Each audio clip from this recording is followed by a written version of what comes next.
Welcome back, horror fans, to the Weird Kid Horror Show. I am your host, the Weird Kid. This is a very special occasion, ladies and gentlemen. For the first time on the Weird Kid Show, we are going to do our very first interview, and it's a doozy. We've got, and I'm proud to say, Steve Johnson, the living special effects legend. I'm super excited about this, so please stick around, check it out. Just so you know, I am recording you, and I have your permission, correct? No, you do not. Not after that Skype fiasco. Yeah. You have my- Okay.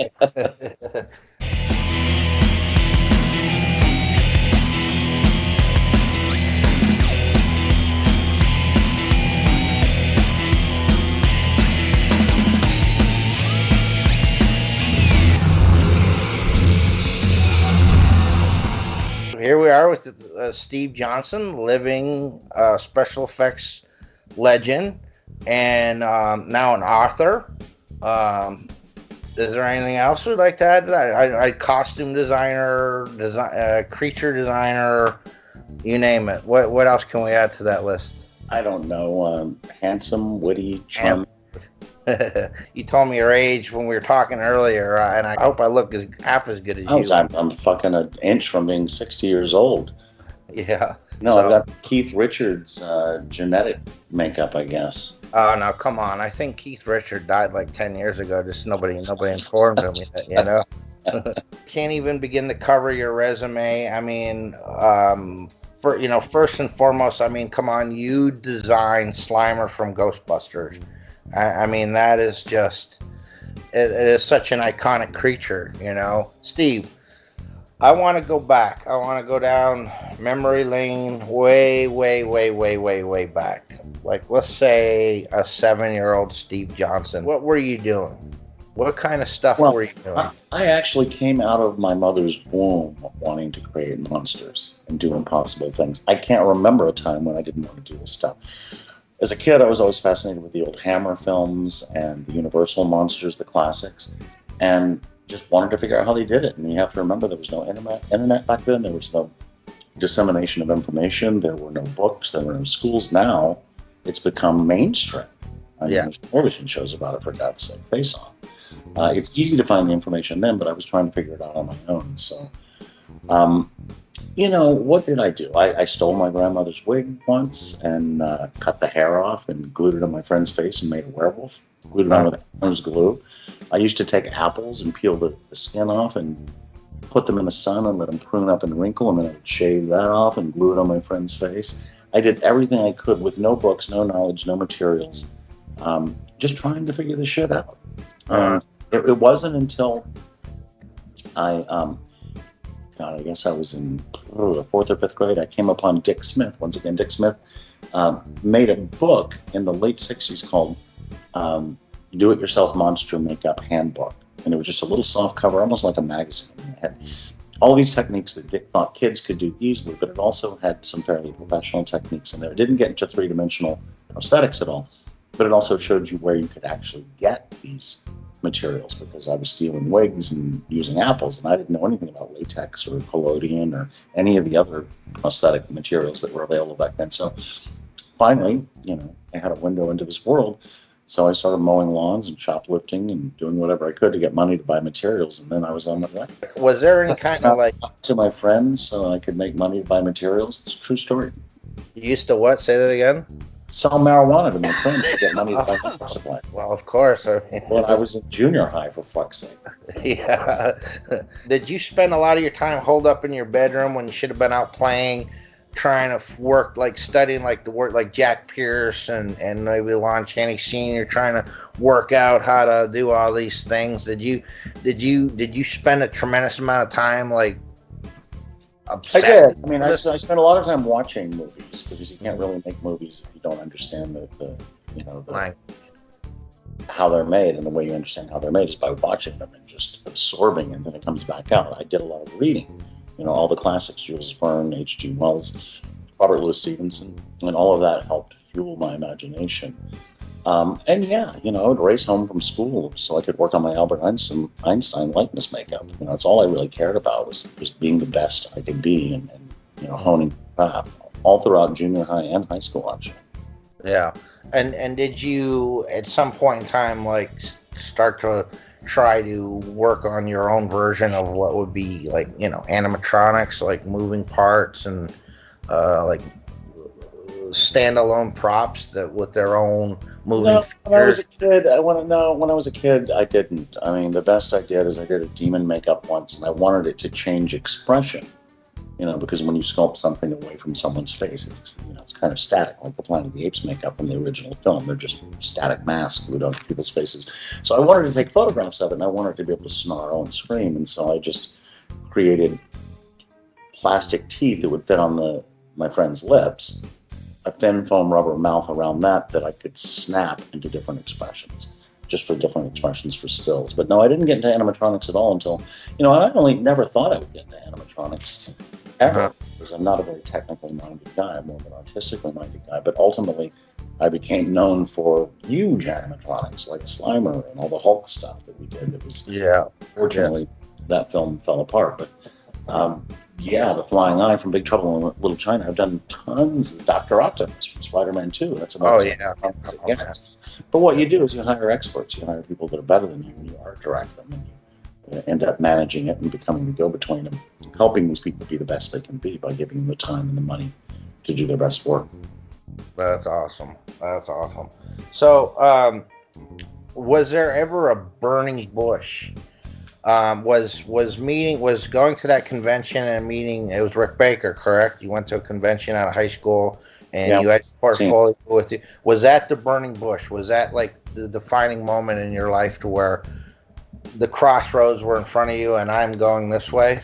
Yeah, I'd say you could say that. But before that, even a lot of my peers, look back and say Planet of the Apes, the original Planet of the Apes, is what started them in this business. And again, to me, they just look like static foam rubber pieces. The edges were great. I loved them though. I have to say, Well, the movie's great. The edges are great. Nobody's ever really seen anything like that with invisible edges. But they can't talk. They just go like this. So that didn't really do it for me.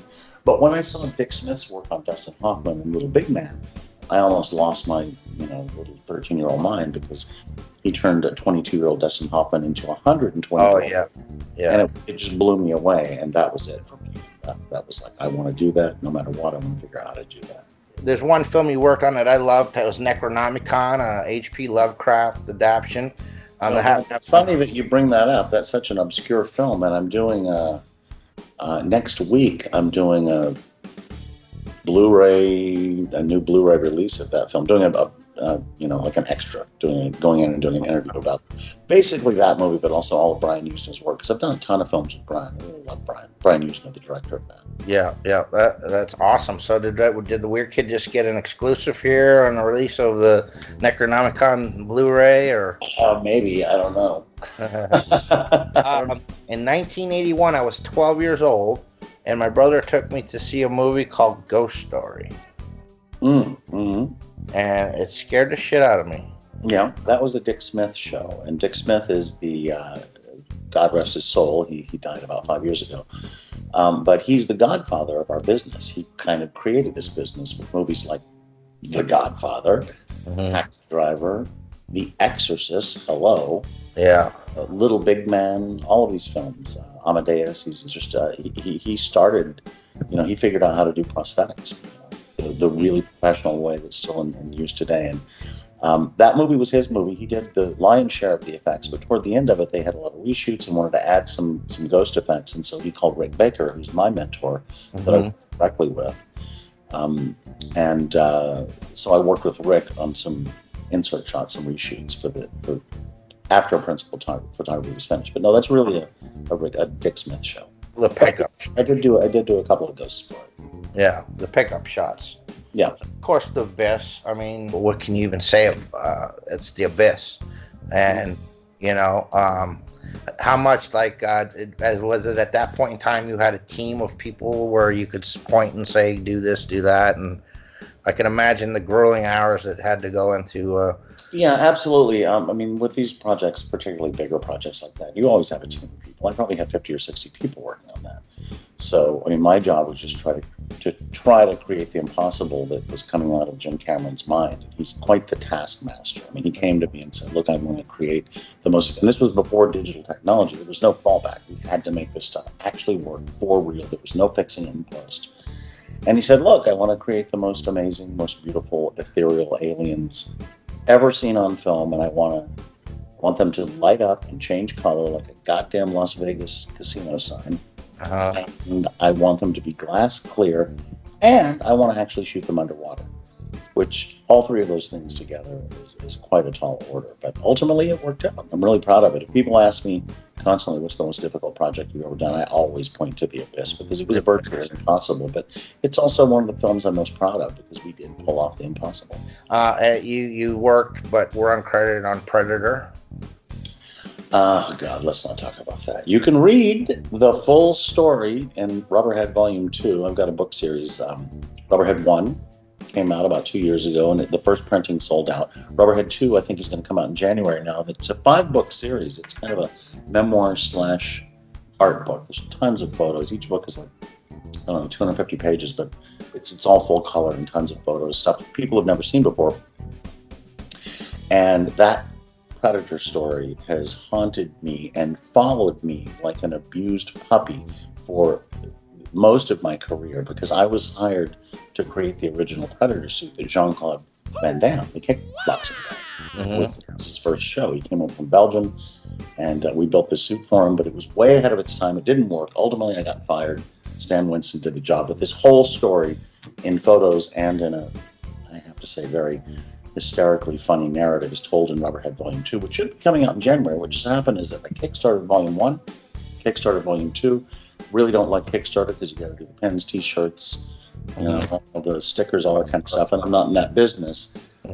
So I have a publisher actually now that has picked up the entire series. They're going to put Rubberhead Volume 1, which is sold out, back in to circulation, and they're not only going to do Volume 2, 3, 4, and 5, but then they're going to do a special edition when it's all finished in the next few years, a 5-volume set. So that's really, really, really good news. I mean, I'm really late delivering Volume 2 based on the Kickstarter, but the reason is I've been trying to get this off my back and get a publisher, and now I finally have one.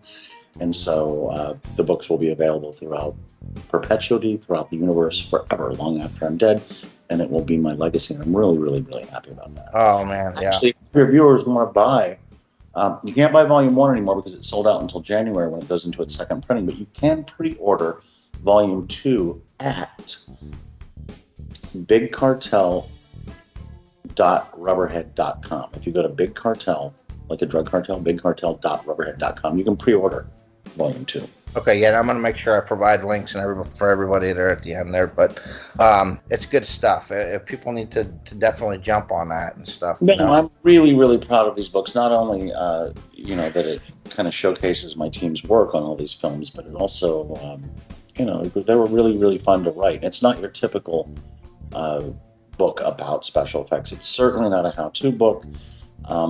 And it's not just an art book. I'm really proud of the writing. It's very unique. It's very different. It's not what people expect because you could read the book without even looking at the photos and it would still be a really fun ride. So I wanted to talk to you as well about the industry itself. Do you find that maybe that like the special effects industry, as far as practical effects, animatronics, do you think it's is it in danger? Is it like a dying art with all this? Two things about that. One is the business has never been healthier than it is right now. And the reason for that is there's a huge resurgence, a huge nostalgia for the 80s and the 90s in handmade creations. Take a look at Dark Crystal that just came out, hugely successful. Take a look at Stranger Things. Take a look at It. I mean, huge successes.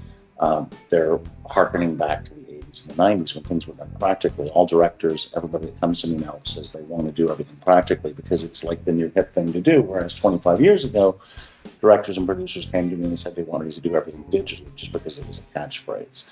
Yeah. However, digital technology absolutely is the vein through which the future of entertainment is going to flow. We all have to know that. We all have to just buck up and realize that. What would you tell that new student that's just coming out and then wants to break into this industry? What I try to tell people is that you've got to be nice. Doesn't matter how talented you are, you've got to work well with people because Ultimately, what happens is you end up on set in a very difficult position. Let's say it's an all-night shoot, and you're frozen north on a cliff somewhere, sitting on your makeup box. You don't want to be there with an asshole. You want to be there with someone that's not only talented, but you want to be there with them because you're on location. You're going to go out to dinner with them, traveling with them. You've got to have a good rapport, and along those lines, the wardrobe designer, the special effects department, the director, the ADs, the producers, those should be your friends, your allies, not your enemies, the director of photography. And a lot of times people go into this business and they're very much, and I'm guilty of this too in the past, of being a prima donna and thinking this is my show and we're going to do it my way. But filmmaking is a very collaborative effort. And so you've got to work well with others. First and foremost, talent comes secondary. And that's a hard lesson to learn for a lot of people. Once again, where can people go for the Rubberhead book? It can be pre-ordered at rubberhead.bigcartel.com. Okay, that's what I was looking for. Get it out first, and be sure to get your copies before anybody else if you pre-order. Yep, I'll have to put my order in too. Steve, I really appreciate this. Thank you for being on the Weird Kid Show. Yeah, no problem. It's been a lot of fun. Can we check in on you again like 6 months or something now? See where you're at, see what you're up to. Appreciate it. That's all I can say is wow. Steve was a really down-to-earth guy. I really, really enjoyed talking to him. I could have talked to him for hours. I mean, working with James Cameron, Rick Baker, and there's so much history there. I hope you enjoyed it. You just had to bring up Predator, didn't you? Yeah, but it's still part of his story. Sorry. But remember, you gotta go. I'm gonna provide a link below to go and check out his Rubberhead book series. You need to order. It's gonna be good stuff. I'm gonna put an order for book 1 myself. If you haven't done so, like and subscribe. Hit that little bell down there. It lets you know when I release another video. And there's a lot more to come. I appreciate you. Thank you for watching. And we'll see you next time. Peace.